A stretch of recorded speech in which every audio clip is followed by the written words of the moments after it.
ಲೋಕ ಸಮರಕ್ಕೆ ಬದಲಾಗ್ತಿದೆ ದೇವೇಗೌಡರ ಪ್ಲಾನ್. ಕ್ಷೇತ್ರ ಬದಲಾವಣೆಯತ್ತ ದೇವೇಗೌಡರ ಚಿಂತನೆ ಆಗ್ತಿದೆ. ಒಂದೇ ಕಲ್ಲಿನಲ್ಲಿ ಎರಡು ಹಕ್ಕಿಯನ್ನ ಹೊಡೆಯುವಂತ ಪ್ಲಾನ್ ಅನ್ನ political head master H D ದೇವೇಗೌಡರು ಹಾಕೊಂಡಿದ್ದಾರೆ.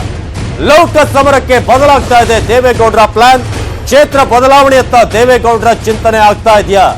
ಆ ಮೂಲಕ ಒಂದೇ ಕಲ್ಲಿನಲ್ಲಿ ಎರಡು ಹಕ್ಕಿಯನ್ನ ಹೊಡೆಯುವಂತ ಪ್ಲಾನ್ ಅನ್ನ ಎಚ್ ಡಿ ದೇವೇಗೌಡರು ಹಾಕೊಂಡಿದ್ದಾರೆ. ಲೋಕ ಸಮರಕ್ಕೆ ಪ್ಲಾನ್ ಗಳನ್ನ ಮಾಡ್ತಿದ್ದಾರೆ ದೇವೇಗೌಡರ ಕ್ಯಾಂಪ್ ನಲ್ಲಿ. ಇನ್ನು ಪ್ಲಾನ್ಗಳು ಮಾಸ್ಟರ್ ಪ್ಲಾನ್ ಗಳನ್ನ ಮಾಡೋದ್ರಲ್ಲಿ ದೇವೇಗೌಡರು ಹೆಸರುವಾಸಿ. ಹಾಗಾಗಿ ಕ್ಷೇತ್ರ ಬದಲಾವಣೆಯತ್ತ ದೇವೇಗೌಡರ ಚಿತ್ತ ಇದೆಯಾ? ಒಂದೇ ಕಲ್ಲಿನ ಮೂಲಕ ಎರಡು ಮೇಜರ್ ಹಕ್ಕಿಗಳನ್ನ ಹೊಡೆಯುವಂತ ಪ್ಲಾನ್ ಗಳನ್ನ ಜೆಡಿಎಸ್ ನ ಕ್ಯಾಂಪ್ ನಲ್ಲಿ ಮಾಡಲಾಗಿದೆಯಾ ಅನ್ನೋದು. ಲೋಕ ಸಮರಕ್ಕೆ ದೇವೇಗೌಡರು ಸ್ಪರ್ಧೆ ಮಾಡ್ತಾರಾ ಇಲ್ವಾ ಅನ್ನೋದು ಒಂದು ಪ್ರಶ್ನೆ. ಆದ್ರೆ ಒಂದು ವೇಳೆ ಮಾಡಿದರೆ ಯಾವ ಕ್ಷೇತ್ರದಿಂದ ಅವರು ಕಣಕ್ಕೆ ಇಳಿತಾರೆ?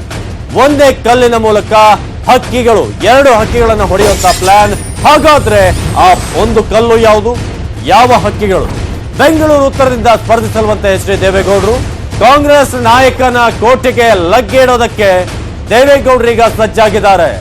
ಈ ಕ್ಷೇತ್ರದ ಮೇಲೆ ದೇವೇಗೌಡರ ಕಣ್ಣಿರೋದು ಯಾಕೆ? ಆ ಕ್ಷೇತ್ರದಲ್ಲಿರುವಂತಹ ಪ್ರಭಾವಿ ಕಾಂಗ್ರೆಸ್ನ ನಾಯಕ ಯಾರು? ಬೆಂಗಳೂರು ಉತ್ತರದಿಂದ ಸ್ಪರ್ಧೆ ಮಾಡಲ್ವಂತೆ ಎಚ್ ಡಿ. ಆ ಮೂಲಕ ಟಿವಿ ಸದಾನಂದ ಗೌಡರು ಒಂದು ನೆಮ್ಮದಿಯ ನೆಟ್ಟರನ್ನ ಬಿಡಬಹುದು. ಆದ್ರೆ ಈಗ ಮತ್ತೊಬ್ಬ ಕಾಂಗ್ರೆಸ್ನ ನಾಯಕರ ಕ್ಷೇತ್ರಕ್ಕೆ ಅವರು ಕಣ್ಣಿಟ್ಟಿರೋದು ಈಗ ದೇವೇಗೌಡರ ಲೆಕ್ಕಾಚಾರವನ್ನು ನಿಮ್ಗೆ ತಿಳಿಸುತ್ತೆ. ಜೊತೆಗೆ ಆ ನಾಯಕನ ವರ್ಚಸ್ಸನ್ನ ಕಡಿಮೆ ಮಾಡೋದು ಕೂಡ ಆ ಗೇಮ್ ಪ್ಲಾನಿನ ಹಿಂದಿರುವಂತಹ ಒಂದು ಸ್ಟ್ರಾಟಜಿ. ಕಾಂಗ್ರೆಸ್ ನಾಯಕನ ಕೋಟೆಗೆ ಲಗ್ಗಿಡ್ತಿದ್ದಾರೆ ದೇವೇಗೌಡರು. ಹಾಗಾದ್ರೆ ಆ ಒಂದು ನಾಯಕ ಯಾರು? ಆ ನಾಯಕನ ಕ್ಷೇತ್ರ ಯಾವುದು? ಹಾಗಾದ್ರೆ ದೇವೇಗೌಡರು ಯಾಕೆ ಆ ಕ್ಷೇತ್ರದ ಮೇಲೆ ಕಣ್ಣಿಟ್ಟಿದ್ದಾರೆ ಅನ್ನೋದು ಈಗ ಪೊಲಿಟಿಕಲ್ ಇಂಟ್ರೆಸ್ಟಿಂಗ್ ವಿಚಾರ.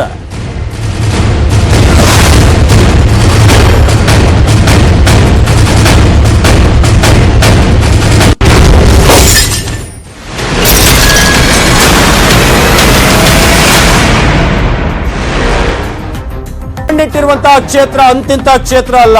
ಮೈಸೂರಿನಲ್ಲಿ ಸ್ಪರ್ಧೆಗೆ ದೇವೇಗೌಡರ ಚಿಂತನೆ. ಮೈಸೂರು ನಿಮ್ಗೆಲ್ಲ ಗೊತ್ತಿರೋ ಹಾಗೆ ದೇವೇಗೌಡರ ಶಿಷ್ಯ ಸಿದ್ದರಾಮಯ್ಯನವರ ಕ್ಷೇತ್ರ. ಅಲ್ಲಿಗೆ ಲಗ್ಗೆ ಇಡೋದಕ್ಕೆ ಈಗ ಸಿದ್ಧರಾಗಿದ್ದಾರೆ ಎಚ್ ಡಿ ದೇವೇಗೌಡರು. ಆ ಮೂಲಕ ಮಾಜಿ ಸಿಎಂ ಸಿದ್ದರಾಮಯ್ಯನವರ ಭದ್ರಕೋಟೆ ಮೈಸೂರಿಗೆ ಲಗ್ಗೆ ಇಡೋದಕ್ಕೆ ಈಗ ಎಚ್ ಡಿ ತಯಾರಾಗಿದ್ದಾರೆ. ಜೆಡಿಎಸ್ ನ ತೆಕ್ಕಿಯಲ್ಲಿದೆ ಮೈಸೂರು ಮತ್ತು ಮಡಿಕೇರಿ. ಆ ಮೂಲಕ ಎಚ್ ಡಿ ದೇವೇಗೌಡರು ಶಿಷ್ಯನ ಕೋಟೆಗೆ ಲಗ್ಗೆ ಇಡೋದಕ್ಕೆ ದಾಂಗುಡಿ ಇಡೋದಕ್ಕೆ ರೆಡಿ ಆಗಿದ್ದಾರೆ. ಮೈಸೂರಿನಲ್ಲಿ ಸ್ಪರ್ಧೆ ಮಾಡೋ ಬಗ್ಗೆ ಕೂಡ ಚಿಂತನೆಯನ್ನ ನಡೆಸಿದ್ದಾರೆ. ಯಾಕಂದ್ರೆ ಸದ್ಯಕ್ಕೆ ಮೈಸೂರಿನ ಉಸ್ತುವಾರಿ ಇರೋದು ಏನು ಜೆಡಿಎಸ್ ನ ಶಾಸಕರು ಸಚಿವರ ಕೈಯಲ್ಲಿ. ಜೆಡಿಎಸ್ ನ ತೆಕ್ಕೆಯಲ್ಲಿದೆ ಮೈಸೂರು ಮತ್ತು ಮಡಿಕೇರಿ. ಹಾಗಾಗಿ ಇದು ಪ್ಲಸ್ ಪಾಯಿಂಟ್ ಆಗಿ ವರ್ಕೌಟ್ ಆಗುತ್ತೆ ಅನ್ನೋದು ಈಗ ದೇವೇಗೌಡರ ಗೇಮ್ ಪ್ಲಾನ್. ಮೈಸೂರಿನಲ್ಲಿ ಸ್ಪರ್ಧೆ ಮಾಡಿದ್ರೆ ಸಿದ್ದರಾಮಯ್ಯನವರಿಗೆ ಅದು ದೊಡ್ಡ ಹೊಡೆತ. ಯಾಕಂದ್ರೆ ಲೋಕಸಭಾ ಕ್ಷೇತ್ರವನ್ನ ಕಾಂಗ್ರೆಸ್ಗೆ ಬಿಟ್ಕೊಡ್ಬೇಕು, ಅದು ಮೈಸೂರಿನಲ್ಲಿ. ಅದು ಒಂದು ರೀತಿಯಾಗಿ ಸಿದ್ದರಾಮಯ್ಯನವರ ಒಂದು ಪ್ರೆಸ್ಟೀಜ್ ನ ಪ್ರಶ್ನೆ ಆಗಿದೆ. ಆದ್ರೆ ಈಗ ಮೈಸೂರಿನಲ್ಲಿ ಉಸ್ತುವಾರಿ ಸಚಿವರಿರೋದು ಜಿ ಟಿ ದೇವೇಗೌಡರು. ಯಾರು ಬಹಳ ಅಂತರದಿಂದ ಸಿದ್ದರಾಮಯ್ಯನವ್ರನ್ನ ಸೋಲಿಸಿದ್ರು ಅವರು. ಮಡಿಕೇರಿ ಉಸ್ತುವಾರಿ ಇರೋದು ಸಚಿವ ಸಾರಾ ಮಹೇಶ್. ಇದೇ ಕಾರಣಕ್ಕೆ ಈಗ ಮೈಸೂರು ಕೊಡಗಿನ ಒಂದು ಲೋಕಸಭಾ ಕ್ಷೇತ್ರದಿಂದ ನಿಲ್ಲೋದಕ್ಕೆ ದೇವೇಗೌಡರ ಚಿಂತನೆ ಆಗ್ತಾ ಇದೆ. ಮೈಸೂರು ಉಸ್ತುವಾರಿ ಸಚಿವ ಜಿ ಟಿ ದೇವೇಗೌಡ, ಅದೇ ರೀತಿಯಾಗಿ ಮಡಿಕೇರಿ ಉಸ್ತುವಾರಿ ಸಚಿವ ಸಾರಾ ಮಹೇಶ್.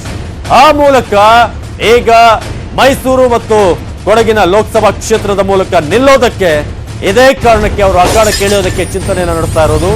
ಇದರ ಜೊತೆಗೆ ಒಂದ್ ಕಡೆ ಸಿದ್ದರಾಮಯ್ಯನವರ ವರ್ಚಸ್ಸಿಗೆ ಪೆಟ್ಟು ಬೀಳುತ್ತೆ. ಅದೇ ರೀತಿಯಾಗಿ ಇನ್ನೊಂದು ಕಡೆ ಜೆಡಿಎಸ್ಗೆ ಒಳ್ಳೆ ಸ್ಟ್ರಾಂಗ್ ಇದೆ. ಹಾಗಾಗಿ ಒಂದು ಸ್ಟ್ರಾಂಗ್ ಹೋಲ್ಡ್ ಇದೆ. ದೇವೇಗೌಡರ ಹಿಡಿತಕ್ಕೆ ಮೈಸೂರು ಬರುತ್ತಾ? ಆಪ್ತರೊಂದಿಗೆ ಈಗಾಗಲೇ ದೇವೇಗೌಡರು ಚರ್ಚೆಯನ್ನ ನಡೆಸಿದ್ದಾರೆ ಅನ್ನೋ ಒಂದು ಇನ್ಸೈಡ್ ವಿಚಾರ, ಇನ್ಸೈಡ್ ಇನ್ಫಾರ್ಮೇಶನ್ ನ್ಯೂಸ್ 18ಗೆ ಲಭ್ಯವಾಗಿರೋದು. ಒಂದು ವೇಳೆ ದೇವೇಗೌಡರು ಮೈಸೂರಿನ ಲೋಕಸಭಾ ಕ್ಷೇತ್ರದಲ್ಲಿ, ಮೈಸೂರು ಕೊಡಗು ಲೋಕಸಭಾ ಕ್ಷೇತ್ರದಲ್ಲಿ ನಿಂತು ಗೆದ್ದರೆ ಮೈಸೂರಿನ ಹಿಡಿತ ದೇವೇಗೌಡರ ಕೈಗೆ ಬರುತ್ತಾ? ಸಿದ್ದರಾಮಯ್ಯನವರ ವರ್ಚಸ್ಸಿಗೆ ಏಟು ಬೀಳುತ್ತೆ? ಆ ರೀತಿಯಂತ ಲೆಕ್ಕಾಚಾರಗಳಿದೆ ಅಂತ ಹೇಳಲಾಗ್ತಿದೆ. ಅದಕ್ಕೆ ನಿಜಕ್ಕೂ ಕೈ ಹಾಕ್ತಾರ ದೇವೇಗೌಡರು? ಗೆದ್ದರೆ ಸಿದ್ದರಾಮಯ್ಯನವರಿಗೆ ಒಂದು ರೀತಿಯಾಗಿ ಗರ್ವಭಂಗ ಅಂತ ಹೇಳ್ಬೋದು. ಯಾಕಂದ್ರೆ ಈಗಾಗಲೇ ವಿಧಾನಸಭೆಯಲ್ಲೂ ಕೂಡ ಮುಖಭಂಗ ಆಗಿದೆ ಸಿದ್ದರಾಮಯ್ಯನವರಿಗೆ. ಹೇಗೋ ಬದಾಮಿಯಲ್ಲಿ ಸ್ಪರ್ಧೆ ಮಾಡಿ ಬಚಾವಾದ್ರು. ಆದ್ರೆ ಒಂದು ವೇಳೆ ದೇವೇಗೌಡರು ಕೂಡ ಈಗ ಲಗ್ಗೆ ಇಟ್ರೆ ಜೆಡಿಎಸ್ ನ ದರ್ಬಾರ್ ಮೈಸೂರು ಮತ್ತು ಮಂಡ್ಯ ಮತ್ತು ಹಾಸನದಿಂದ ಮೈಸೂರಿಗೂ ಕೂಡ ಆ ವ್ಯಾಪ್ತಿ ವಿಸ್ತಾರವಾಗುತ್ತೆ. ಆ ಮೂಲಕ ಈಗ ಆಪ್ತರೊಂದಿಗೆ ಚರ್ಚೆಯನ್ನು ನಡೆಸಿ ದೇವೇಗೌಡರು ದೊಡ್ಡ ಪ್ಲಾನ್ ಅನ್ನ ಮಾಡ್ಕೊಂಡಿದ್ದಾರೆ. ಇದಕ್ಕೆ ಕಾಂಗ್ರೆಸ್ ನಾಯಕರ ರಿಯಾಕ್ಷನ್, ಅದರಲ್ಲೂ ಎಸ್ಪೆಷಲಿ ಮಾಜಿ ಸಿಎಂ ಸಿದ್ದರಾಮಯ್ಯನವರ ರಿಯಾಕ್ಷನ್ ಹೇಗಿರುತ್ತೆ? ಇನ್ನೊಂದು ಕಡೆ ಪ್ರತಾಪ್ ಸಿಂಹ ಅವರು ಎದುರಾಳಿ ಆಗ್ತಾರೆ ಬಿಜೆಪಿ ಕಡೆಯಿಂದ, ಅವರಿಗೆ ಟಫ್ ಫೈಟ್ ಅನ್ನ ಕೊಡ್ತಾರ ದೇವೇಗೌಡರು ಅನ್ನೋದು ಪ್ರಶ್ನೆ.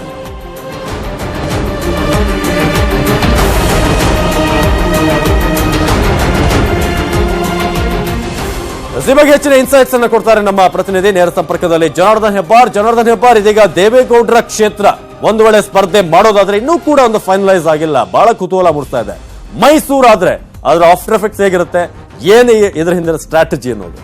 ಅವಿನಾಶ್, ದೇವೇಗೌಡರ ರಾಜಕೀಯ ನಡೆಯನ್ನ ಅರಿತುಕೊಳ್ಳೋದು ಬಹಳನೇ ಕಷ್ಟ. ಯಾವ ಸಂದರ್ಭದಲ್ಲಿ ಯಾವ ನಿರ್ಧಾರವನ್ನು ತೆಗೆದುಕೊಳ್ತಾರೆ ಅಂತ ಹೇಳೋದು ಕಷ್ಟ ಆಗುತ್ತೆ. ಯಾಕಂದ್ರೆ ಅವರು ಈ ಕ್ಷಣಕ್ಕೆ ತಕ್ಷಣಕ್ಕೆ ಒಂದು ಪ್ಲಾನ್ ಅನ್ನ ಮಾಡಲ್ಲ. ಅವರು ಯಾವುದೇ ಒಂದು ನಿರ್ಧಾರ ತೆಗೆದುಕೊಳ್ಳೋದಕ್ಕಿಂತ ಮುಂಚಿತವಾಗಿಯೇ ಸುಮಾರು 4-6 ತಿಂಗಳ ಹಿಂದೆನೆ ಅದಕ್ಕೆ ಬೇಕಾದಂತ ಸಿದ್ಧತೆಯನ್ನ ಮಾಡ್ಕೊಳ್ತಾರೆ. ಯಾಕಂದ್ರೆ ಕುಮಾರಸ್ವಾಮಿ ಅವರು ಸಾಕಷ್ಟು ಬಾರಿ ಮಡಿಕೇರಿ ಮೈಸೂರು ಭಾಗಕ್ಕೆ ಭೇಟಿಯನ್ನ ಕೊಡ್ತಾನೆ ಇದ್ದಾರೆ.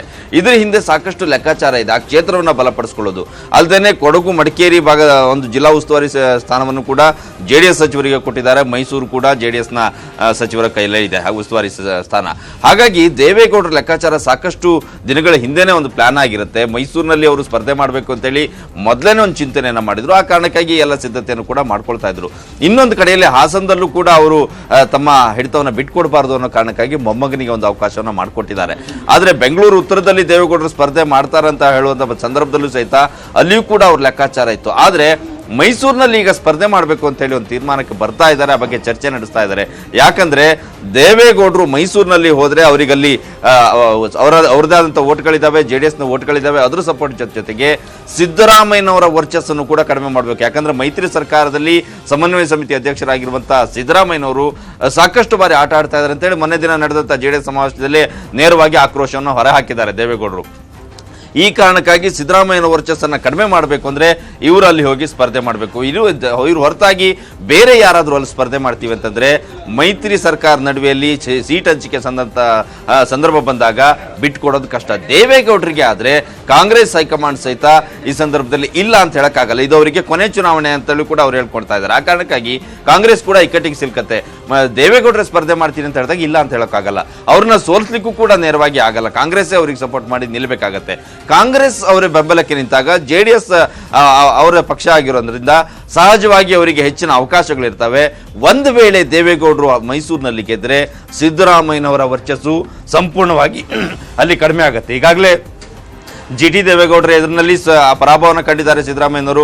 ಅಲ್ಲಿ ಅವರಿಗೆ ಒಂದಷ್ಟು ವರ್ಚಸ್ಸಿಗೆ ಧಕ್ಕೆ ಬಂದಿದೆ. ಈಗ ಇಡೀ ಮೈಸೂರು ಜಿಲ್ಲೆನೇ ಅವರ ಹಿಡಿತದಿಂದ ತಪ್ಪೋಗುವಂತ ಎಲ್ಲಾ ಸಾಧ್ಯತೆಗಳಿದ್ದಾವೆ. ದೇವೇಗೌಡರ ಲೆಕ್ಕಾಚಾರ ಇಲ್ಲೇ ಅಡಗಿರೋದು. ಇದೇ ಕಾರಣಕ್ಕಾಗಿ ಅವರು ಇಂಥ ಒಂದು ಪ್ಲಾನ್ ಅನ್ನ ಮಾಡ್ತಾ ಇದ್ದಾರೆ. ಈ ಕಾರಣಕ್ಕಾಗಿನೇ ಸಾಕಷ್ಟು ದಿನಗಳಿಂದ ಸಿದ್ಧತೆಯನ್ನು ಕೂಡ ಮಾಡ್ಕೊಳ್ತಾ ಇದ್ದಾರೆ. ಮೈಸೂರು ಭಾಗಕ್ಕೆ ಮುಖ್ಯಮಂತ್ರಿಗಳನ್ನು ಕೂಡ ಸಾಕಷ್ಟು ಬಾರಿ ಅದೇ ಕಾರಣಕ್ಕೆ ಕಳಿಸ್ತಾ ಇದ್ರು. ಅದೇ ಕಾರಣಕ್ಕೆ ಅವರು ಅಲ್ಲಿ ಹೋಗಿ ಎಲ್ಲ ಅವರಿಗೆ ಜನರಿಗೆ ಬೇಕಂತ ಕೆಲಸಗಳನ್ನ ಮಾಡಿಕೊಡ್ತಾ ಇದ್ದಾರೆ. ಈ ಕಾರಣಕ್ಕಾಗಿ ದೇವೇಗೌಡರು ಈಗಾಗಲೇ ಒಂದು ಚರ್ಚೆಯನ್ನು ಕೂಡ ಆರಂಭ ಮಾಡಿದ್ದಾರೆ. ಆದರೆ ಇದು ಅಂತಿಮ ಹಂತಕ್ಕೆ ಬರೋದಕ್ಕೆ ಇನ್ನೂ ಸಾಕಷ್ಟು ಸಮಯ ಇದೆ. ಸೀಟ್ ಹಂಚಿಕೆ ಕೂಡ ಆಗಬೇಕಾಗಿದೆ. ಹಾಸನದಲ್ಲಿ ಇರುವಂತಹ ಸಮಸ್ಯೆಯನ್ನ ಪರಿಹರಿಸಿ, ಅಂದ್ರೆ ಪ್ರಜ್ವಲ್ ರೇವಣ್ಣ ಅವರ ಸ್ಪರ್ಧೆಗೆ ಕಾಂಗ್ರೆಸ್ನಿಂದಲೇ ವಿರೋಧ ವ್ಯಕ್ತವಾಗ್ತಾ ಇರುವಂತಹ ಹಿನ್ನೆಲೆಯಲ್ಲಿ ಆ ಸಮಸ್ಯೆಯನ್ನ ಪರಿಹರಿಸೋದ್ರ ಜೊತೆಗೆ ಮೈಸೂರನ್ನು ಕೂಡ ತಮ್ಮ ತೆಕ್ಕೆಗೆ ಹಾಕೋದಕ್ಕೆ ಸಿದ್ಧತೆ ಮಾಡ್ಕೊಳ್ತಾ ಇದ್ದಾರೆ. ಅವಿನಾಶ್, ಧನ್ಯವಾದ ಮಾಹಿತಿಗಾಗಿ ಹೆಬ್ಬಾರ್.